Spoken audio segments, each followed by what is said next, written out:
In today's video, I have something very interesting to show you on Antarctica that I don't think you have ever seen before. And for those of you that watched the video yesterday, we talked about a grid pattern in the Canary Islands near the La Palma volcano. And in just the last few hours, I've noticed another pattern taking place in the eastern coast of the United States. We are also going to be taking a short trip to space to check out a couple things that have taken place over the last couple days. In fact, in just the last 24 hours, there was a fairly big meteor sighting reported out of Pennsylvania. And in this very, very strange world of coincidences we live in, NASA decides to release this tweet right here, basically bringing to life one of the childhood movies I grew up watching, which I'm sure many of you have seen and heard of. I'm going to do the best I can to explain what might be going on in these situations, and we're going to do it all right here, right now. Here we go.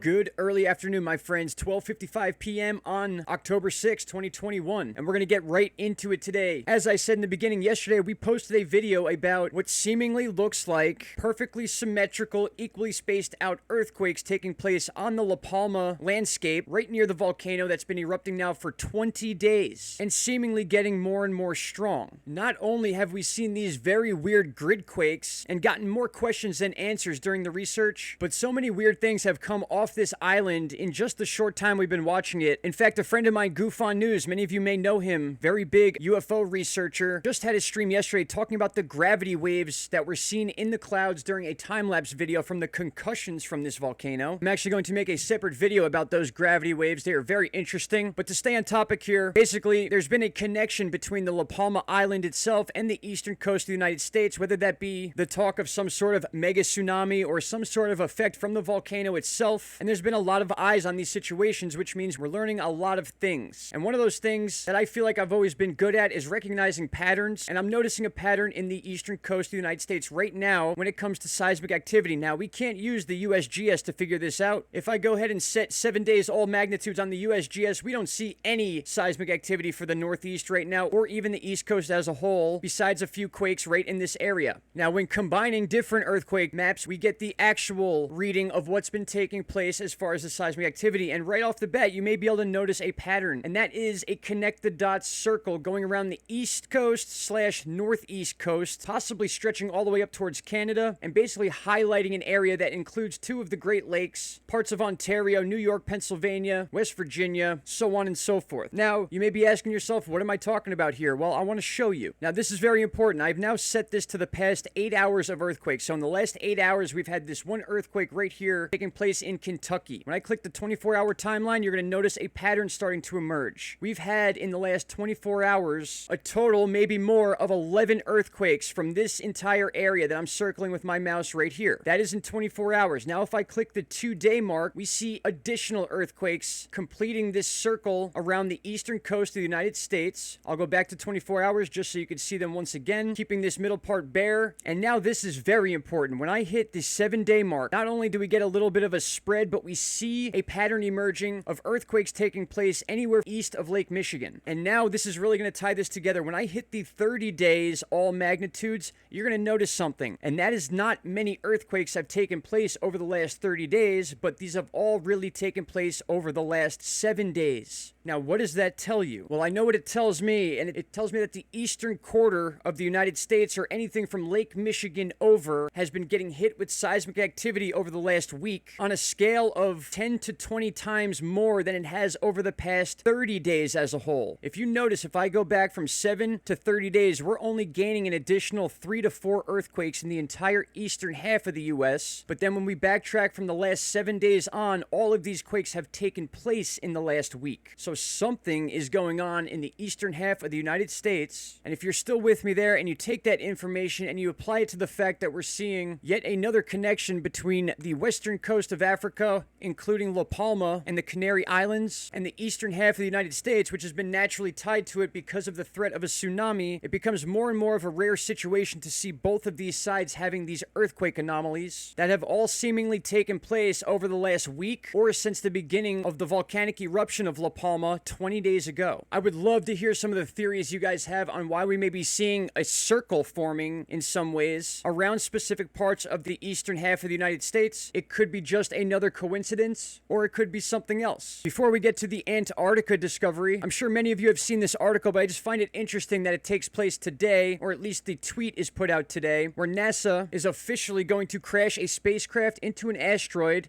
in an Armageddon test of defenses. Not to get too crazy on you guys, but there's a specific name that NASA is using for this spacecraft, and it's called the DART. Now, we have something else called the DART, or the DART system, and that is our tsunami buoys that are all over the Earth's oceans that prep us and let us know when a tsunami or other types of situations may occur. Mostly tsunamis, though. I find that very interesting that the DART system being used in space is the same name as the DART system we use as tsunami buoys in the ocean, where these rare earthquakes are taking place because of a volcanic eruption that took place just 20 days ago, possibly affecting the east coast of the United States. And I hope you're starting to see what I'm throwing together here for you guys. They say timing is everything, and I could not believe that more than I do right now. You are also looking at the meteor that shot across the skies of Pittsburgh, Pennsylvania earlier this morning, adding just a little more of an oomph to the story we've already been telling you. All right, and I hope I'm not going too fast for you guys. I wanted to get this out to you as soon as possible. We are now here in Antarctica, and I just want to remind you of a few things while we are here. We've had two pretty big discoveries here that made their rounds around the internet. Some really big channels covered these discoveries that we made here on the Into Thin Air channel. One of them you're looking at right now, a perfect triangle or right angle corner of a building or a ship or something like that. I will link this video in the description box for you guys to go see when we had this posted. And before that, we had discovered this pyramid structure or entrance into the side of this mountain, which really went crazy on the internet. And for this discovery, which I have many more of to come in the very near future, as you can see,